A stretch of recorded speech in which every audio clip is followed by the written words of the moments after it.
Well, two hotly debated bills now sit in front of a Georgia Senate subcommittee. Lawmakers at the Georgia State Capitol continue to hear testimony on automated school zone speed cameras around the state. 12 on Your Side investigates local governments are cashing in on speed cameras.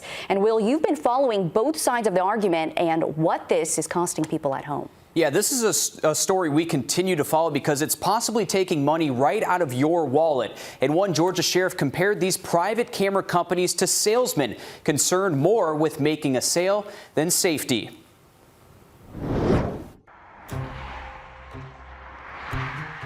Since these cameras started, I've just had a bad taste in my mouth. It's clearly policing for profit. This whole thing is revenue-based policing. Taxation through citation. That's what it makes me believe. The foot is on the gas at the Georgia State Capitol as the Senate Public Safety Subcommittee hears testimony from both sides, those for and against automated school zone speed cameras. While private camera companies pump the brakes. It is not a gotcha system. We want transparency. This is a genuine way to reduce those bad actors of driving. And statewide, we're seeing over 90% not receive a second citation. So it is modifying behavior. After crossover day, two House bills sit in front of Georgia state senators. Representative Dale Washburn's House Bill 225. It proposes to ban school zone cameras in Georgia. In Representative Alan Powell's House Bill 651. It's not a banishment, but to try to rein this practice in. The focus of these hearings to understand all sides of the issue, from lawmakers, the private companies, and those impacted by these cameras, including examples of how some cameras operate around the state. I heard the story yesterday that there was a 47-car funeral procession. I got that same phone call. And they got 47. They ticketed 47 vehicles in a funeral procession. I think it was 50, and they ticketed everyone but the two law enforcement vehicles that were leading the procession.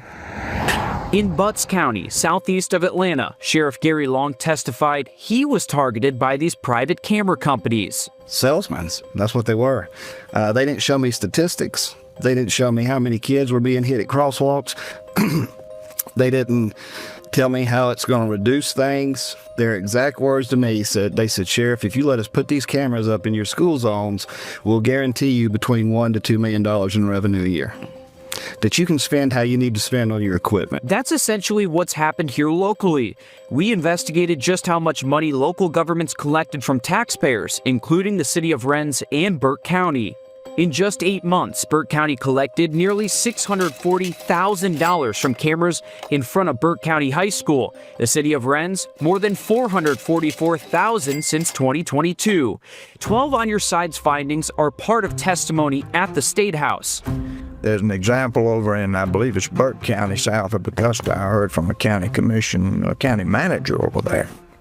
And they had collected on a single school, I believe it's on the State Route bypass, that they had collected $500,000 in 7 months.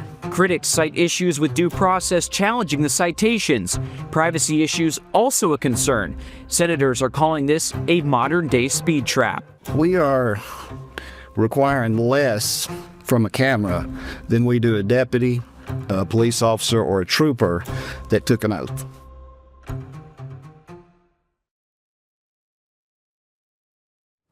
So the big question here, are innocent drivers being ticketed? Well, a company called Ultimate operates those cameras in Burke County, and for over 8 months now, we've been asking Ultimate for a list of citations mailed out to drivers going through Burke County. We believe those citations are public information and by law should be handed over. After months of delays, Ultimate now wants to charge us $7,000 to redact data from those citations. Again, citations that we believe the law says are public information. Stay tuned.